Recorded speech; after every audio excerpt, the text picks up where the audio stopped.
तो अपने हाथों को बुलंद किया करो और जबान से अली अली किया करो। अली का जिक्र मुर्दों की तरह ना सुनना, अली का जिक्र मुर्दों की तरह ना सुनना, अली का जिक्र हमेशा मर्दों की तरह सुनना। और हकीकत में अली के चाहने वालों के अंदर ही मर्दानी की पाई जाती है। भाई तारीख है ना तारीख कि जब जंग खैबर मुसलमानों से 39 दिनों तक पता ना हो सका तो 39वें दिन रात को नबी ने यह ऐलान किया, लो यान नारायत व गदन रुजुलन क़र्रारन व गैर फ़र्रारन, कल मैं अलम मर्द को दूंगा। नबी ने फरमाया कल मैं आलम मर्द को दूंगा, कल मैं आलम मर्द को दूंगा। अभी मेरे अल्फाज नहीं, ये नबी के अल्फाज है। जाकर मदारियुन नबुआ और तारीख तबरी उठाकर पढ़ना, मेरे नबी ने फरमाया है कि कल मैं आलम मर्द को दूंगा, कल मैं आलम मर्द को दूंगा। नबी के इस जुमले पर गौर कीजिएगा। नबी फरमा रहे रुजुलन रुजुलन रुजुलन कहते हैं मर्द को, कल मैं आलम मर्द को दूंगा, कल मैं आलम मर्द को दूंगा। नबी फरमा रहे हैं कि कल मैं आलम उसको दूंगा जो बढ़ बढ़कर हमला करने वाला होगा, वह गैर फरारन, जो मैदान का भगौड़ा नहीं होगा। नबी के इस जुमले पर गौर कीजिएगा। नबी फरमा रहे हैं कि कल मैं आलम मर्द को दूंगा, कल मैं आलम मर्द को दूंगा। नबी ने ये कहकर बता दिया कि कयामत तक आलम मर्द उठाएंगे, ना मर्द नहीं। बस जैसे ही मुहर्रम आए तो देख लेना, जिनके हाथों में आलम नजर आए तो समझ जाना मर्द है। आलम देखकर जिसका निकाह टूट जाए तो समझ जाना नस्ली नामर्द है। अल्लाह अकबर। आलम देखकर जिसका निकाह टूट जाए तो समझ जाना नस्ली नामर्द है। अब जैसे ही नबी ने यह ऐलान किया कि कल मैं आलम मर्द को दूंगा तो सारे सहाबी सोचने लगे, हो सकता है कल आलम हमको मिल जाए, हो सकता है कल आलम हमको मिल जाए। तारीख ने लिखा कि सहाबी रात को सोए नहीं, हो सकता है कल नबी आलम हमको दे दे। अच्छा, सोचने की वजह इसलिए थी क्योंकि उस जंग में उस वक्त मौलाए कायनात शेर खुदा मौजूद नहीं थे, इसीलिए सारे सहाबी सोच रहे थे हो सकता है कल आलम हमको मिल जाए। लेकिन जब सुबह हुई, नबी ने आलम को अपने हाथों में लिया और कहा, नादे अली जन मजहर अजाइब, पुकारो उस अली को जो अजाइब का मजहर है।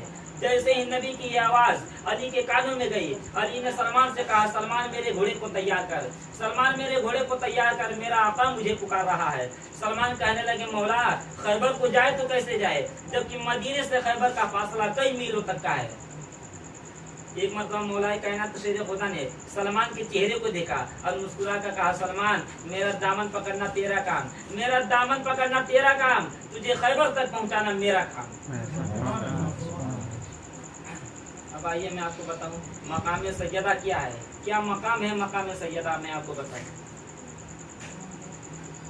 हज़रत उबैदुल्लाह अमीर सदी रहमतुल्लाह अलैह अपनी किताब में लिखते हैं कि एक मरतबा मौलाए कायनात शेर खुदा अपने घर के बाहर खड़े रहते हैं और हाथों में कुछ दाने लिए रहते हैं। वो उन दानों को कभी आसमान की तरफ फेंकते हैं, कभी जमीन की तरफ फेंकते हैं, कभी दाएं फेंकते हैं, कभी बाएं फेंकते हैं, कभी आगे फेंकते हैं, कभी पीछे फेंकते हैं। ये सारा मंजर एक मुनाफिक खड़ा होकर देख रहा था। उसने कहा, अरे अली आप कर क्या रहे हैं? कभी दाने को आसमान की तरफ फेंक रहे हैं, कभी जमीन की तरफ फेंक रहे हैं, कभी दाएं फेंक रहे हैं, कभी बाएं फेंक रहे हैं, कभी आगे फेंक रहे हैं, कभी पीछे फेंक रहे हैं, आप ये कर क्या रहे हैं? तो मौला अली शेर खुदा ने कहा, मैं दाने को नहीं फेंक रहा हूँ, मैं जमाने को रिस्क दे रहा हूँ। मौला अली ने कहा कि मैं जमाने को रिस्क दे रहा हूँ। फिर मुनाफिक कहने लगा, अरे अली रज़्ज़ाक़ तो अल्लाह है, रिस्क देने वाला तो अल्लाह है। तो मौला अली ने कहा, हाँ रज़्ज़ाक़ तो अल्लाह है, रिस्क देने वाला तो अल्लाह है, लेकिन दिलाता हमारे हाथों से है। और बुखारी शरीफ की भी हदीस है कि नबी ने फरमाया, रज़्ज़ाक़ तो अल्लाह है, रिस्क देने वाला तो अल्लाह है, लेकिन दिलाता हमारे हाथों से है, दिलाता अहले बैत के हाथों से है। फिर मुनाफिक चला जाता है और दूसरे दिन आकर देखता है तो क्या देखता है कि मौलाए कायनात शेर खुदा कल की तरह आज भी वो दाने को कभी आसमान की तरफ फेंक रहे हैं, कभी जमीन की तरफ फेंक रहे हैं, कभी दाएं फेंक रहे हैं, कभी बाएं फेंक रहे हैं, कभी सामने फेंक रहे हैं, कभी पीछे फेंक रहे हैं। फिर वो मुनाफिक कहने लगा, अरे अली आप कर क्या रहे हैं? तो मौलाए कायनात शेर खुदा ने कहा, कल तो तुझे बताया था कि मैं जमाने को रिस्क दे रहा हूँ। फिर वो मुनाफिक कहने लगा, अरे अली क्या आपने सारी कायनात को रिस्क दे दिया है? तो मौला अली ने कहा, हाँ हाँ मैंने सारी कायनात को रिस्क दे दिया है। फिर वो मुनाफिक कहने लगा, अरे अली सोच कर बोलिएगा कि आपने सारी कायनात को रिस्क दे दिया है। अब मौला का जवाब सुनिएगा। अली ने कहा कि अली सोच कर बोलता है, बोलने के बाद नहीं सोचता। मैंने कह दिया ना कि तहत शरा से लेकर अर्शे मुअल्ला तक जितनी भी अल्लाह की मखलूक है मैंने सबको रिस्क दे दिया है। और तू अपनी जेब में इस बोतल के अंदर चींटों को छिपा कर लाया है, मैंने उसको भी रिस्क दे दिया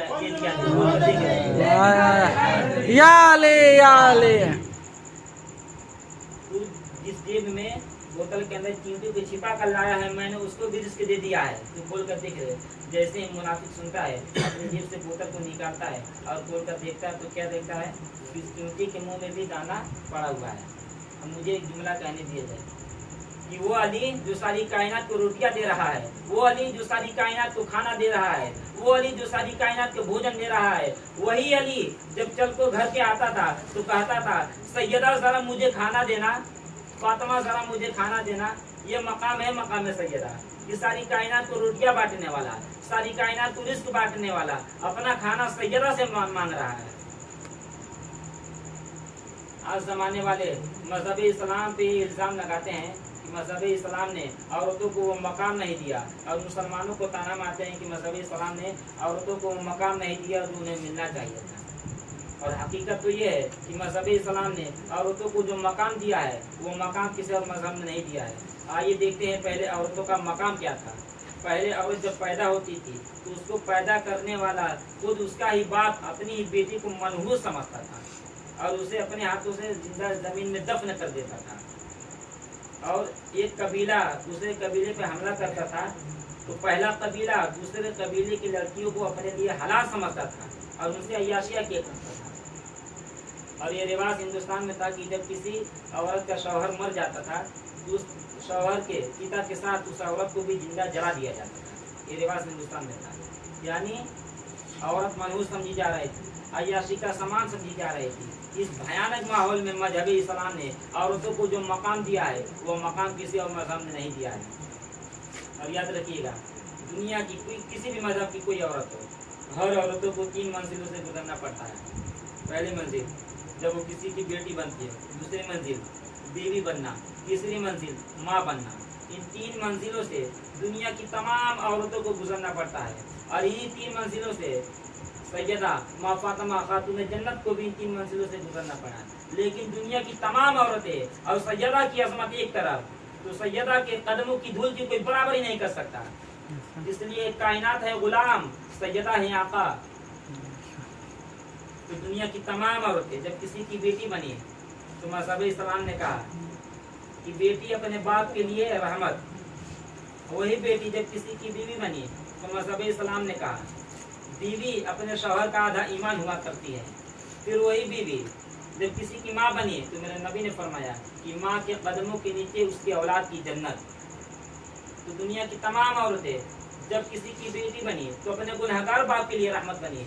सैयदा जब बेटी बनी तो अहमद मुख्तार के लिए रहमत बनी, नबियों के सरदार के लिए रहमत बनी।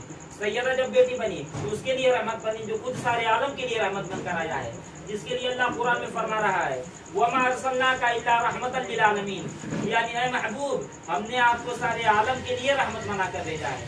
मेरा नबी किसी एक आलम के लिए रहमत बनकर नहीं आया है, सारे आलम के लिए रहमत बनकर आया है। इसीलिए तो किसी शायर ने क्या खूब कहा है कि वो हर आलम के रहमत है किसी आलम में रह जाते हैं, वो हर आलम के रहमत है किसी आलम में रह जाते, ये उनकी मेहरबानी है ये आलम पसंद आया, ये उनकी मेहरबानी है ये आलम पसंद आया। तो दुनिया की तमाम औरतें अपने गुनहगार बाप के लिए रहमत बनकर आई, सैयदा अहमद मुख्तार के लिए रहमत बनकर आई, सैयदा नबियों के सरदार के लिए रहमत बनकर आई। तो सारे आलम का रहमत है मुस्तफ़ा, सारे आलम का रहमत है मुस्तफ़ा, और मुस्तफ़ा की रहमत है सैयदा। दुनिया की तमाम औरतें जब किसी की बीवी बनी तो मेरे नबी ने फरमाया कि बीवी अपने शौहर का आधा ईमान हुआ करती हैं। लेकिन सैयदा किसी गुनहगार की बीवी नहीं बनी, हैदर करार की बीवी बनी, जिसके लिए नबी ने फरमाया कि अली मुकम्मल ईमान है, अली कुल्ले ईमान है, अली मुकम्मल ईमान है। आइए मैं आपको मंजर भी दिखाता हुआ चलूँ कि नबी ने अली को कब मुकम्मल ईमान कहा। जंग खंदक का मंजर है, कुफार मुशरिकीन की तादाद हज़ारों में है और सहाबी की तादाद बहुत कम है, चंद है। इस माहौल में नबी करे तो क्या करे। तो सलमान फारसी ने एक राय दिया कि या रसूलुल्लाह सल्लल्लाहु अलैहि वसल्लम, मेरी एक राय है कि हमारे और कुफार मुशरिकीन के बीच में खंदक खोदी जाए जिससे मुनाफिक ना आ सके। तो सरकार को ये राय, सलमान फारसी की राय बहुत पसंद आई। आपने हुक्म दिया कि खंदक खोदी जाए। अब खंदक खोदते समय एक पतली सी जगह रह गई। तारीख ने लिखा कि खंदक खोदते समय एक पतली सी जगह रह गई, और जो पतली सी जगह रह गई उसी रास्ते से अरब का जो सबसे बड़ा पहलवान था जिसका नाम अमर बिन अब्दवत है, वो उसी रास्ते से मुसलमानों के खेमे में आता है और अपनी तलवार को निकालता है और सरकार दो आलम सल्लल्लाहु ताला अलैहि वसल्लम के खेमे पर वार करता है और मुसलमानों से मुखातिब होकर ये कहता है, मुसलमानों कौन है जो मुझसे मुकाबला करेगा, कौन है जो मुझसे मुकाबला करेगा। और मुसलमानों से ये भी कहता है, मुसलमानों तुम्हारा तो अकीदा ये है कि अगर तुम जंग में मारे जाते हो तो तुम शहीद कहलाते हो, और अगर तुम जंग को फतह कर लेते हो तो तुम गाजी कहलाते हो, यानी दोनों सूरतों में जन्नत तुम्हारी है। तो आओ मुझसे मुकाबला करो, कौन है जो मुझसे मुकाबला करेगा। अभी ये कह ही रहा था कि मौलाए कह रहा था कि नबी अकरम नूर मुजस्सम सल्लल्लाहु अलैहि वसल्लम अपने खेमे से बाहर आते हैं और आपने एक जुमला इरशाद फरमाया, आपने फरमाया कि मन लिहाजल कल्ब, कौन है जो इस कुत्ते के मुकाबले में जाए, कौन है जो इस कुत्ते के मुकाबले में जाए। अब इतना कहना है कि मौलाए कायनात शेर खुदा खड़े हो जाते हैं। अरे वही खड़ा हुआ जो हर जंग में खड़ा हुआ करता था। मुनाफिकों, अली को मजहब इस्लाम से निकालोगे कैसे? मजहब इस्लाम ने एक भी जंग बगैर अली के जीता ही नहीं है।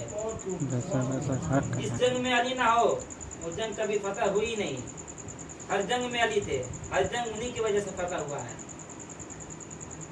इतने में उमर फारूक दौड़ते हुए आते हैं और कहते हैं, या रसूलुल्लाह सल्लल्लाहु अलैहि वसल्लम, मैं एक जंग में अमर बिन अब्दवत के साथ था तो मैंने देखा कि 1000 का लश्कर था और अमर बिन अब्दवत तनहा निहत्ता था। इसने 1000 लश्कर को नस्तो नाबूद कर दिया। लिहाजा मेरी राय है कि जंग ना की जाए। नबी ने सुना, फिर इरशाद फरमाया, मन लिहाजल कल्ब, कौन है जो इस कुत्ते के मुकाबले में जाए। फिर मौलाए कायनात शेर खुदा खड़े हो जाते हैं। नबी ने कहा, अली आप बैठ जाइए। फिर नबी ने फरमाया, मन लिहाजल कल्ब, कौन है जो इस कुत्ते के मुकाबले में जाए। फिर मौला अली खड़े हो जाते हैं। नबी ने कहा, अली आप बैठ जाइए। फिर नबी ने फरमाया, मन लिहाजल कल्ब, कौन है जो इस कुत्ते के मुकाबले में जाए। फिर मौला अली शेर खुदा खड़े हो जाते हैं। अब नबी ने कहा, अय अली अब आप जाइए, अय अली अब आप जाइए। मैं हाथ जोड़ के कहूंगा, या रसूलुल्लाह सल्लल्लाहु अलैहि वसल्लम, अगर अली को जंग में भेजना ही था तो पहली दफा ही भेज दिया होता। ये 3 बार पुकारने का मतलब क्या है, ये 3 बार ऐलान करने का मतलब क्या है। तो नबी ने कहा, मैंने 3 बार पुकारा इसलिए, मैंने 3 बार ऐलान किया इसलिए, ताकि कोई बाद में ये ना कह दे वो तो मुझे मौका ही ना मिला, वरना मैं भी अपनी ताकत का ज़हूर दिखाता। इसलिए मैंने 3 बार पुकारा। जब तीनों बार अली उठे तब मैंने जंग में जाने की इजाजत दी। अब जब मौला जंग में जा रहे हैं, अब जब मौला अली शेर खुदा जंग में जा रहे हैं तो नबी क्या इरशाद फरमा रहे हैं, बरसल ईमान कुल्लु इलल कुफ्र कुल्लु, कि अब मुकम्मल ईमान मुकम्मल कुफ्र के मुकाबले में जा रहा है। मैं हाथ जोड़ के फिर कहूंगा, या रसूलुल्लाह, अभी तो आप कह रहे थे कि मन लिहाजल कल्ब, कौन है जो इस कुत्ते के मुकाबले में जाए। अब जब मौला अली शेर खुदा जंग में जा रहे हैं तो आपने अल्फाज ही बदल दिए, आपने जुमला ही बदल दिया। अब आप कहने लगे, बरसल ईमान कुल्लु इलल कुफ्र कुल्लु, कि अब मुकम्मल ईमान मुकम्मल कुफ्र के मुकाबले में जा रहा है। तो नबी ने कहा, असल में तू समझा नहीं, अली है शेर खुदा। शेर अगर कुत्ते को मार दे ये कोई बहादुरी की बात नहीं। इसलिए मैंने कहा कि अब मुकम्मल ईमान मुकम्मल कुफ्र के मुकाबले में जा रहा है। मैंने फिर हाथ जोड़ के कहा, या रसूलुल्लाह सल्लल्लाहु अलैहि वसल्लम, अल्लाह कुरान में फरमा रहा है, लक़द कान लकुम फी रसूलिल्लाहि उस्वतुन हसना, यानी ऐ लोगो, ऐ ज़माने वालों, तुम मेरे नबी के किरदार को अपना लो, तुम्हारे लिए नमूना अमाल है। या रसूलुल्लाह, आज आपको क्या हुआ कि आपकी इस्मत नुमा ज़मान से, आपकी रहमत नुमा ज़मान से ये कलमात निकले कि आपने अमर बिन अब्दवत को कुत्ता कह दिया। तो नबी ने कहा, क्या तुमने देखा नहीं, इसने मेरे घर पर हमला किया। मैंने कहा, क्या मतलब? कहा, मैं क़यामत तक आने वाली आदमियों को बता रहा हूँ कि जो भी जैसे भी जिस वक्त भी मेरे घर पर हमला करे तो समझ जाना वो अपने वक्त का कुत्ता है। जो भी अहले बैत के घर पर हमला करे तो समझ जाना वो अपने वक्त का कुत्ता है। ये मेरा फरमान नहीं है, मुस्तफ़ा का ऐलान है। तो नबी ने क्या कहा, अली को मुकम्मल ईमान कहा, कंप्लीट ईमान कहा। जो खुद मुकम्मल ईमान है उसका आधा ईमान बनी सकेगा। तो दुनिया की तमाम औरतें जब किसी की बीवी बनी तो अपने गुनहगार शौहर के लिए आधा ईमान हुई, सैयदा उसके लिए आधा ईमान हुई जो खुद मुकम्मल ईमान है। दुनिया की तमाम औरतें जब माँ बनी तो उनके कदमों के नीचे उसकी औलाद की जन्नत, लेकिन जब सैयदा माँ बनी तो उनके कदमों के नीचे उसकी जन्नत है जो खुद जन्नत का सरदार है। इसलिए नबी ने फरमाया, अल हसन वल हुसैन सैयदा सवाबिल अहल जन्नह, मेरे हसन हुसैन जन्नती जवानों के सरदार है। जो खुद जन्नत का सरदार है उसकी जन्नत है सैयदा के कदमों में। और कौन है जमाने में जो हसनैन करीमैन का मुकाबला कर सकता है? जमाने में बड़ी से बड़ी हस्तियां आई, लेकिन हसनैन करीमैन के तलबे की धूल की कोई बराबरी नहीं कर सका और न कभी कर सकता है। मैं आपको पूरी दलील के साथ बता रहा हूँ। देखिए आदम अलैहिस्सलाम जन्नती, इब्राहिम जन्नती, इस्माइल जन्नती, इसहाक जन्नती, याकूब जन्नती, मूसा जन्नती, गरीब नवाज जन्नती, गौसे पाक जन्नती, वारिस पाक जन्नती, साबिर पाक जन्नती, महबूब इलाही जन्नती, मदार पाक जन्नती, देवा का सुल्तान जन्नती। अरे ये सब है जन्नती, लेकिन हसनाइन करीमाइन जन्नती नहीं, जन्नती जवानों के सरदार हैं। जो खुद जन्नत का सरदार है उसकी जन्नत है सैयदा के कदमों में। ये मकाम है मकाम सैयदा। क्या कोई बयां करेगा मकाम सैयदा? इस जन्नत के सरदार की जन्नत खुद सैयदा के कदमों में। एक बार जो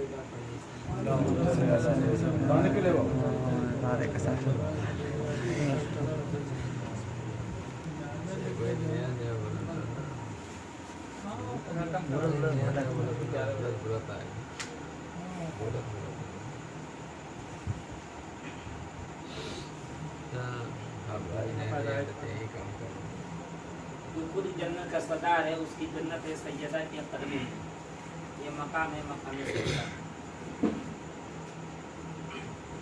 मेरे नबी जिस मिंबर पर बैठते थे वो मिंबर 4 जीनों का था, यानी सबसे ऊंचे जीने पर, चौथे जीने पर रसूलुल्लाह बैठते थे। जब नबी ने पर्दा फरमा लिया, अब मुसलमानों के पहले खलीफा का जब दौर आया तो जब मिंबर पर चढ़े तो चढ़ने के बाद जाकर चौथे जीने पर नहीं बैठे, जाकर तीसरे जीने पर बैठे। देखिए ये है तारीख, ये है हिस्ट्री। हिस्ट्री से मुनाफिक मौलवी इसलिए घबराता है क्योंकि हिस्ट्री पढ़ी तो उसको हिस्टेरिया हो जाता है। मुसलमानों के पहले खलीफा जब मिंबर पर चढ़े तो चढ़ने के बाद तीसरे सीने पर बैठ गए, तो लोगों ने पूछा है खलीफा वक्त आप क्यों तीसरे सीने पर बैठ गए? कहा रे चौथे पे रसूलुल्लाह बैठते थे और जहाँ नबी बैठते हैं वहाँ मेरी औकात नहीं कि उस जगह में बैठूँ, लिहाजा मैं पहले पे बैठ गया। जब इनकी खिलाफत का दौर गया, मुसलमानों के दूसरे खलीफा का जब दौर आया तो जब ये मिंबर पर चढ़े तो चढ़ने के बाद जाकर दूसरे सीने पर बैठ गए। तो लोगों ने पूछा है खलीफा वक्त आप क्यों दूसरे सीने पर बैठ गए? कहा चौथे पे रसूलुल्लाह बैठते थे, तीसरे पे खलीफा अव्वल बैठते थे, लिहाजा दूसरे पे मैं बैठ गया। जब इनकी भी खिलाफत का दौर गया, मुसलमानों के तीसरे खलीफा का जब दौर आया, जब ये मिंबर पर चढ़े तो चढ़ने के बाद जाकर पहले सीने पर बैठ गए। जब लोगों ने पूछा है खलीफा वक्त आप क्यों पहले सीने पर बैठ गए? कहा चौथे पे रसूलुल्लाह बैठते थे, तीसरे पे खलीफा अव्वल बैठते थे, दूसरे पे खलीफा दोम बैठते थे, लिहाजा पहले पे मैं बैठ गया। जब इनकी भी खिलाफत का दौर गया, किसकी खिलाफत का दौर आया? कहा गालिब कुल्ले गालिब अली इब्न अबी तालिब, शेर खुदा, फातह खंदक, फातह खैबर। जब मौला अली शेर खुदा की जब बारी आई, अब मेरा मौला चला अपनी बादशाही शान से, अब मेरा मौला चला अपनी बादशाही शान से। मस्जिद में दाखिल हुए अली, मजमे को चीरते हुए जा रहे हैं तो कुछ मुनाफिकीन ने एक दूसरे को कोनी मारा कि देखते हैं ये कहाँ बैठते हैं, देखते हैं ये कहाँ बैठते हैं, बैठने के लिए कोई जगह तो बची ही नहीं, देखते हैं ये कहाँ बैठते हैं। मेरा मौला चला अपनी बादशाही शान से। एक मौका पहले जीने पर कदम रखा, फिर दूसरे जीने पर कदम रखा, फिर तीसरे जीने पर कदम रखा, जाकर चौथे जीने पर बैठ गए अली। वहीं बैठ गए अली जहाँ नबी बैठते थे। अब अली चौथे सीने पर बैठकर एक एक के चेहरे को देखने लगे, एक एक के चेहरे को देखने लगे। वो अली चेहरे को देख रहा है जिसकी जुल्फ़िकार 70 नस्लों को देखती है। तवज्जो कीजिएगा, अली चौथे सीने पर बैठकर एक एक के चेहरे को देखने लगे तो देखा कुछ का चेहरा परेशान मालूम हुआ, कुछ के पेशाने पे पसीना, चेहरा जर्द। नबी ने अली ने इशारा करके बताया क्या बात है, पेशाने पे पसीना किस लिए, खड़े होकर बता। एक मुनाफिक खड़ा हुआ कहने लगा अली पहले खलीफा आए तीसरे पे बैठे, दूसरे आए दूसरे पे, तीसरे आए पहले पे, आप तो वहीं बैठ गए जहाँ नबी बैठते थे, आप तो वहीं बैठ गए जहाँ नबी बैठते थे। मौला अली शेर खुदा ने कहा अरे मुनाफिक सुन, ये लकड़ी का मिंबर, यहाँ आकर मैं चौथे पे बैठ गया तो तू परेशान हो गया। अरे मैं तो वो अली हूँ जो नबी के गोसे पे बैठता था, गोसे पे बैठता था। मुनाफिक लकड़ी के मिंबर पर अली बैठ गया तो परेशान हो गया। अरे ये तो वो अली है जो नबी के गोसे पे बैठता था, अरे ये तो वो अली है जो नबी के बिस्तर पर लेटा था, अरे ये तो वो अली है जिसके लिए गदीर के मैदान में नबी करम नूर मुजस्सम सल्लल्लाहु अलैहि वसल्लम ने इरशाद फरमाया था मन कुन तो मौला हो फहाज़ा अलीजुल मौला, यानी जिसका मौला मैं उसके मौला अली है। आइए देखते हैं मेरा नबी किस का मौला है। मेरा नबी ज़मीन का मौला, मेरा नबी आसमां का मौला, मेरा नबी सितारों का मौला, मेरा नबी फिजाओं का मौला, मेरा नबी दरियाओं का मौला, मेरा नबी सारी कायनात का मौला, मेरा नबी जिन्नातों का मौला, मेरा नबी इंसानों का मौला, मेरा नबी फरिश्तों का मौला, मेरा नबी ताबे ताबईनों का मौला, मेरा नबी साहबियों का मौला, मेरा नबी आदम से लेकर ईसा तक सारे नबियों का मौला है मेरा नबी। मेरा नबी तहत शरा से लेकर अर्श मुअल्ला तक सबका मौला है मेरा नबी। और वो नबी जो सारी कायनात का मौला है, वो गदीर के मैदान में क्या कह रहा है, मन कुन तुम मौला हो फहाजा अलीजुल मौला, यानी जिसका मौला में उसके मौला अली। तो पता ये चला सितारों के मौला अली, फिजाओं के मौला अली, दरियाओं के मौला अली, सितारों के मौला अली, दरियाओं के मौला अली, इंसानों के मौला अली, फरिश्तों के मौला अली, साहबियों के मौला अली, आदम से लेकर ईसा तक सारे नबियों का मौला है अली। तहत शरा से लेकर अर्श मुअल्ला तक सबका मौला है अली। गदीर के मैदान में नबी ने अली को, अपने ज़हन में मत रखिएगा कि नबी ने गदीर के मैदान में अली को सारी कायनात का मौला बना दिया। अरे अली मौला तब से है जब कुछ ना था तब अली मौला था। जब ज़मीन थी नहीं तब अली मौला था, जब सितारा था नहीं तब अली मौला था, जब कायनात थी नहीं तब अली मौला था, जब फरिश्ता था नहीं तब अली मौला था, जब इंसान था नहीं तब अली मौला था, जब फरिश्ता था नहीं तब अली मौला था, जब कोई सहाबी था नहीं तब अली मौला था, जब सारी कायनात थी नहीं तब अली मौला था, जब अल्लाह ने कुन से फयकून नहीं किया था तब अली मौला था, आदम से लेकर ईसा तक किसी नबी का वजूद नहीं था तब अली मौला था। इसलिए अपने ज़हन में ये मत रखिएगा कि नबी ने गदीर के मैदान में अली को सारी कायनात का मौला बनाया है। अली जब कुछ ना था तब अली मौला था। और नबी भी मेरा नबी, कुछ लोग समझते हैं कि नबी को 40 साल बाद नबूवत मिली है, ये गलत बात है। नबी ने 40 साल बाद नबूवत ऐलान किया है। नबी उस दिन से नबी थे जब कुछ ना था तब नबी थे। यही तक हद नहीं मुसलमानों, मेरे नबी ने तो यहाँ तक आगे फरमाया कि अल नज़रु इला वजहि अली जन इबादत, कि अली को देखना इबादत, अली का जिक्र करना इबादत, अली से मोहब्बत करना इबादत। मैं मिंबर रसूल पर खड़ा होकर चैलेंज कर रहा हूँ कि कोई भी मुसलमान मुझे एक सहाबी ऐसा दिखा दे जिसके लिए नबी ने कहा हो कि इस सहाबी को देखना इबादत, इस सहाबी का जिक्र करना इबादत, इस सहाबी से मोहब्बत करना इबादत। तो आपको कहना पड़ेगा ऐसा कोई सहाबी नहीं है जिसके लिए नबी ने कहा हो कि इस सहाबी को देखना इबादत, इस सहाबी का जिक्र करना इबादत, इस सहाबी से मोहब्बत करना इबादत। एक सहाबी ऐसा है जिसके लिए नबी ने कहा है कि इस सहाबी को देखना इबादत, इस सहाबी का जिक्र करना इबादत, इस सहाबी से मोहब्बत करना इबादत। वो सहाबी कौन है? मौला अली शेर खुदा है, जिसके लिए नबी ने कहा अल नज़रु इला वजहि अली जन इबादत, कि अली को देखना इबादत, अली का जिक्र करना इबादत, अली से मोहब्बत करना इबादत।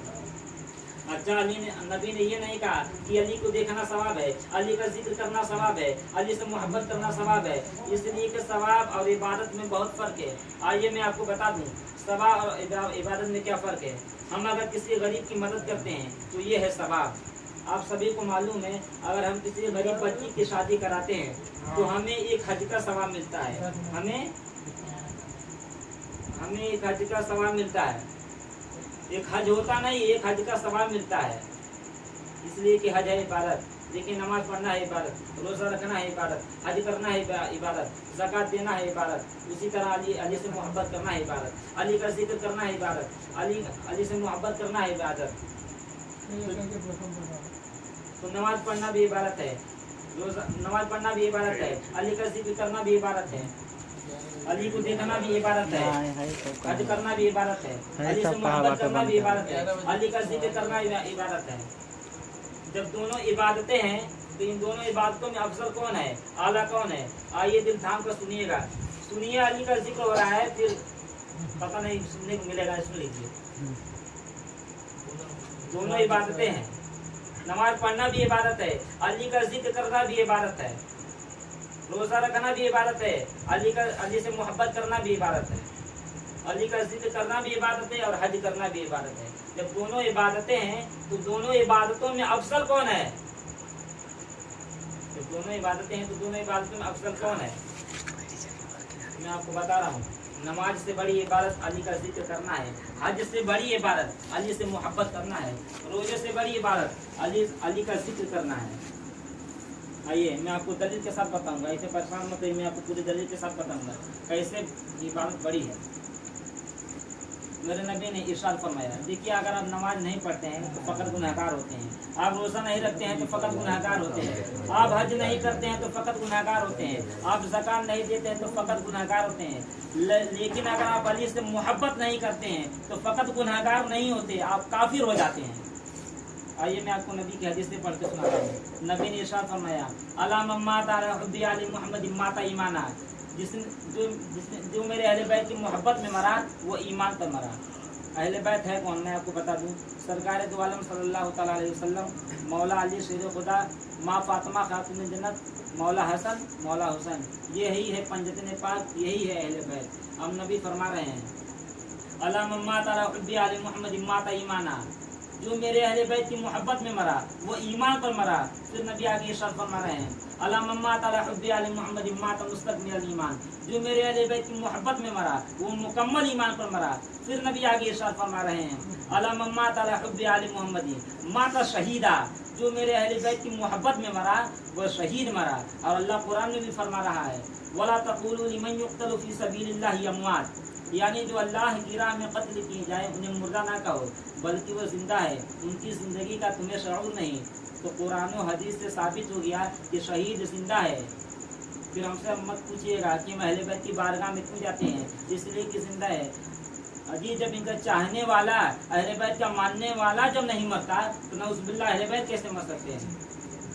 फिर नबी आगे इरशाद फरमा रहे हैं, अला मम्मा ताला हुब्बी आली मोहम्मद माता मग़फ़ूरा, जो मेरे अहले बैत की मोहब्बत में मरा वो ऐसे मरा कि मरने से पहले उसकी मग़फ़िरत हो गई। पता ये चला मुसलमानों कि अहले बैत से मोहब्बत करना ईमान है, अहले बैत से मोहब्बत करना मुकम्मल ईमान है। अहले बैत की मोहब्बत में मरना शहीद मरना है। अहले बैत की मोहब्बत में मरना ऐसे मरना है कि मरने से पहले बख्शिश हो गई। फिर नबी आगे इरशाद फरमा रहे हैं, अला मम्मा था अला बुग़्ज़ि आले मोहम्मद माता काफिरा, जिसने मेरे अहले बैत से मोहब्बत ना की वो काफिर है। पता ये चला जिसने अली से मोहब्बत ना की वो काफिर है। देखिए नबी की याद की मोहब्बत उम्मत पर फर्ज है, लेकिन नमाज रोज़ा हज ज़कात की जगह नहीं, उससे ऊपर। इसलिए कि मेरे नबी ने फरमाया, लम यदखुलिल ईमानु फी क़ल्बी रजुलिन हत्ता युहिब्बु ली अहली बैती।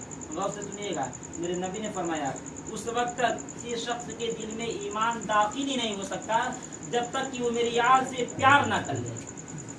इसका मतलब ईमान दाखिल होगा फिर नमाज फर्ज, फिर रोज़ा फर्ज।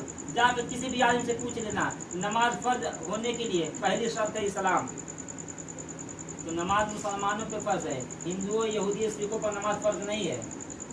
तो मुसलमान मोमिन कब होगा, जब अंदर ईमान जाएगा। नबी ने फरमाया यहाँ तो फाटक लगा है, ये फाटक खुलेगा कब, जब अंदर मेरी याद जाएगी।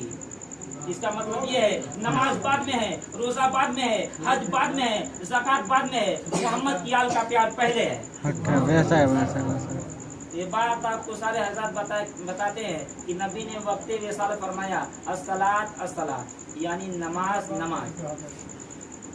खुदा की इज्जत की कसम, मैं मिंबर रसूल पर खड़ा हूँ, हवाले तो दूंगा ही दूंगा, पहले इस हवाले से हालिफ उठा रहा हूँ और कसम खा के कह रहा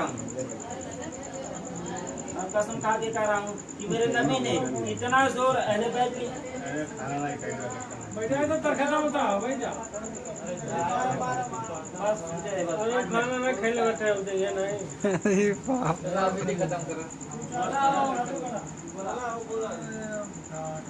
बस 10 मिनट बजे आपको नबी ने 32 साल फरमाया अस्सलात अस्सलात, यानी नमाज नमाज। लेकिन जहाँ मेरे नबी की ये हदीसें हैं, खुदा की इज्जत की कसम मैं मिंबर रसूल पर खड़ा हूँ, हवाले तो दूंगा ही दूंगा, पहले इस हवाले से हल्फ उठा रहा हूँ और कसम खा के कह रहा हूँ कि मेरे नबी ने इतना जोर नमाज पे नहीं दिया है जितना जोर अहले बैत की गुलामी और मोहब्बत पर दिया है। आइए अब हदीस में मैं आपको सुनाता हूँ। तबरानी में मौजूद है, निसाई में मौजूद है, मुस्तद अहमद बिन हम्बल में मौजूद है, मुस्तदरिकुल हाकिम में मौजूद है, तिरमिजी में मौजूद है। ऐसी दर्जनों हदीसें हैं।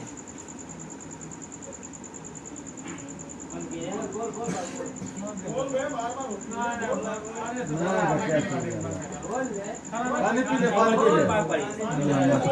ले बाबू,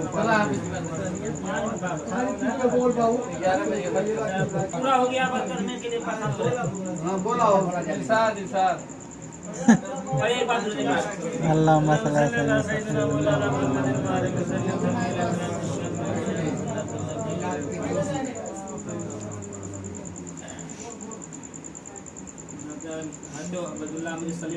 अपनी किताब में लिखते हैं कि एक मरतबा मौला अली की जब विलादत हुई तो अरब में 2 रिवाज बहुत मशहूर था। पहला रिवाज ये कि अरब में जब कोई बच्चा पैदा होता था तो अरब वाले उसकी आंखों में गुद्दू की खाक का सुरमा लगाते थे, लातों मलातों उज्जा की कदमों की खाक का सुरमा लगाते थे। दूसरा रिवाज ये था कि अरब में एक बहुत बड़ा अजदहा सांप होता था जिसे वो लोग मियारुल वलद कहते थे, इसलिए ज़्यादातर लोग लावलद थे। उनका अकीदा ये था कि अगर सांप अगर बच्चे को छोड़ दे तो बच्चा हलाली, और अगर निकल जाता था तो बजाय अफसोस करने की खुशी मनाते थे कि बच्चा गैर हलाली था। भाई जिनका पीर मुर्शिद अबू जहल हो उसका उनका हाल क्या होगा। अब जब मौला की विलादत हुई तो ये 2 रस्म है, पहला गुत्तों की काक का सुरमा लगाना, दूसरा सांप के पास लेके जाना। और इसका जो सबसे बड़ा सरदार था वो था अबू जहल। और ये अरब में जब छोटे घरों में बच्चा पैदा होता था तो ये नहीं जाता था। अरब के सरदारों के यहाँ जब कोई बच्चा पैदा होता था तब ये जाता था। अब इसने सुना कि अरब के सबसे बड़े खानदान में बच्चा पैदा हुआ है और अरब के सबसे बड़ी हस्ती वारिसे काबा अबू तालिब का बेटा पैदा हुआ है। अब इसने सोचा कि इतने बड़े खानदान में बच्चा पैदा हुआ है तो इनाम बहुत बड़ा मिलेगा। इसने सुरमे को खूब बारीकी से पीसा और चांदी की शीशी में रखकर एक मरतबा बारगाहे अबू तालिब में हासिल हुआ और हासिल होकर कहा, ए अबू तालिब मुबारक हो, आपके घर चांद सा बेटा आया है। हज़रत अबू तालिब ने कहा, वो तो मुझे पता है, ये बता तू किस लिए आया है।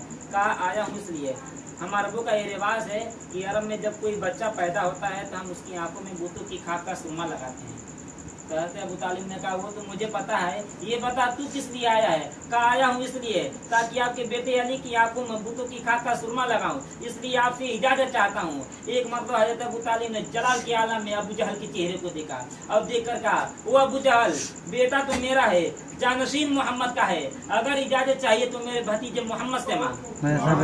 सुभान अल्लाह। अब जैसे ही अबू जहल ने सुना एक मरतबा सरकार की तरफ मुखातिब हुआ और एक अजीब गुस्ताखाना जुमला उसने कहा कि यार मोहम्मद, मुझसे एक बहुत बड़ी भूल हुई थी कि जब आप दुनिया में तशरीफ लाए थे तो मैंने आपकी आंखों में बूतों की खाक का सुरमा नहीं लगाया था, लिहाजा आप हमारे बूतों को बुरा भला कहते हैं। अब ये गलती मैं दोबारा नहीं करूंगा। अब मैं आया हूँ ताकि अली की आंखों में बूतों की खाक का सुरमा लगाऊं, ताकि ये भी जमा होकर मेरे बूतों को बुरा भला ना कहें। अब नबी ने जैसे सुना अबू जहल के चेहरे को देखा, अब देख कर कहा कि अबू अली की आंखों में बूतों की खाक का सुरमा लगाने आए हो। कहा, हाँ। लातो मलातो उज्जा के कदमों की खाक का सुरमा लगाने आए हो। कहा, हाँ। का एक मरतबा नबी ने जलाल के आलम में अबू जहल के चेहरे को देखा और देख कर कहा, अगर हिम्मत है तो जाकर लगा लो। अब ये अबू जहल अली के घर में दाखिल हुआ, अली के झूले की तरफ बढ़ने लगा और जैसे ही करीब पहुंचा सोचा कि अली की आंखों में सुरमा लगा ले। एक मरतबा अली ने झूले से नबी की आंखों को देखा, नबी ने अली की आंखों को देखा, आंखों आंखों में बातें हो गई, इशारे इशारे में बातें हो गया। नबी ने कहा, अय अली, तू शेरे खुदा है, ये ले तेरा पहला शिकार जा रहा है, जाने मत देना। जैसे ही अबू जहल बढ़ा, शीशे से ढक्कन खोला, सुरमा निकाला, हाथों को बढ़ाया, चाहा कि अली की आंखों में सुरमा लगाए। एक मरतबा वही हाथ उठे जिन हाथों से अली को जवानी में जरा खैबर उखाड़ना है। अली ने झूले से हाथ को उठाया, अबू जहल के चेहरे पे तमाचा लगाया। तारीख ने लिखा कि अली ने ऐसा तमाचा मारा, अबू इधर हो गया, जहल उधर हो गया। गया था सीधे साधे, लौटा तो चाल चलन खराब हो गया। वैसे भी अली के जितने भी दुश्मन है सब बद चलन है। अब जब गया था सीधे साधे तो लोगों ने देखे कि गया था सीधे साधे, आया तो हालत में तब्दीली हो गई, चाल चलन खराब हो गया। तो लोगों ने सोचा शायद एक पहली रस्म की पूरी हो गई, अब दूसरा रस्म भी निभाना है। अब लोगों ने कहा, ए अबू जहल चलिए, आप भी चलिए, अभी तो दूसरा रस्म भी निभाना है। अबू जहल ने एक मरतबा अपने चेहरे पे हाथ रखा और रखकर कहा, कमबख्तो, शेरे खुदा का अकेला शिकार मैं ही बनूं? पूरा शहर भेड़ियों से भरा है, जाओ तुम लोग लेके जाओ। अब तारीख ने लिखा कि किसी भी तरह सांप को अली के पास लाया गया। अब सुनिएगा कि अरब वालों का अकीदा क्या था। अरब का अकीदा ये था कि बच्चा अगर सांप अगर बच्चे को निगल जाए तो बच्चा गैर हलाली, और अगर छोड़ दे तो हलाली। तो जब किसी तरह सांप को लाया गया अली के पास तो सांप ने एक मतलब अली की आंखों को देखा, अली ने सांप की आंखों को देखा और अजदा ने अपना मुंह खोला और चाहा कि अली की आंखों में अजदा ने अपना मुंह खोला और चाहा कि अली के करीब बढ़े। एक मरतबा अली ने झूले से दोनों हाथों को उठाया और 2 उंगलियों से सांप के कल्ले को पकड़ा, अब कल्ला चीर दिया, फाड़ दिया। आज लोग हमें डराते हैं कि आप नमाजें नहीं पढ़ते हैं, आप रोजा नहीं रखते हैं, आप हज नहीं करते हैं, आप ज़कात नहीं देते हैं, अल्लाह जाने आपका क्या होगा। आप फ़कत इमाम बारगाहों पे जाते हैं, आप फ़कत ताज़ियेदारी करते हैं, कब्र में सांप आते हैं, कब्र में बिच्छू आते हैं, कब्र में कीकड़े आते हैं। मैंने कहा हाँ हाँ आते होंगे, तेरे बाप दादा के कब्रों में सांप आते होंगे। अरे अली वालों के कब्रों में सांप कैसे आए, जबकि सांप से पहले सांप का कल्ला चीरने वाला आ जाता है। जैसे ही नबी ने अली ने सांप के 2 टुकड़े किए, लोगों ने शोर मचना शुरू कर दिया और चिल्लाते हुए चीखते हुए नबी के पास गए कि अय मोहम्मद गजब हो गया, अय मोहम्मद गजब हो गया, अय मोहम्मद गजब हो गया। नबी ने कहा क्या हुआ। कहा हम जिस नाम से ये पता लगाते थे कि कौन बच्चा हलाली है, कौन बच्चा गैर हलाली है, सजरों का पता लगाते थे, नस्लों का पता लगाते थे। अली ने उस सांप के ही 2 टुकड़े कर दिए। तो नबी ने कहा तो क्या हुआ। कहा तो हम पता कैसे लगाएंगे कि कौन बच्चा हलाली है, कौन बच्चा गैर हलाली है। नबी ने कहा सांप मर गया तो मर जाने दो, मर गया सांप तो मर जाने दो, मैं तुम्हें एक नुस्खा दे रहा हूँ। गौर से सुनिएगा, नबी ने कहा कि मैं तुम्हें एक नुस्खा दे रहा हूँ। क़यामत तक आने वाले आदमियों की अगर नस्लों को, अगर खून को, अगर शजरों को चेक करना है तो उनके सामने मेरे भाई अली का जिक्र कर देना। अगर चेहरा खिलकर गुलाब हो जाए तो हलाल ज्यादा, जलकर कबाब हो जाए तो हराम ज्यादा। इस शेर के साथ मैं तकरीर को खत्म कर रहा हूँ कि समंदर दर्द के अंदर मगर मैं पी नहीं सकता, समंदर दर्द के अंदर मगर मैं पी नहीं सकता। अली का जिक्र ना हो तो ये बंदा जी नहीं सकता। लगे हो लाख पहरे पर लबों को सी नहीं सकता, लगे हो लाख पहरे पर लबों को सी नहीं सकता। अली वालों, अली के इश्क की ये दास्तां सुन लो, ना हो जिक्रे अली तो ये बंदा जी नहीं सकता।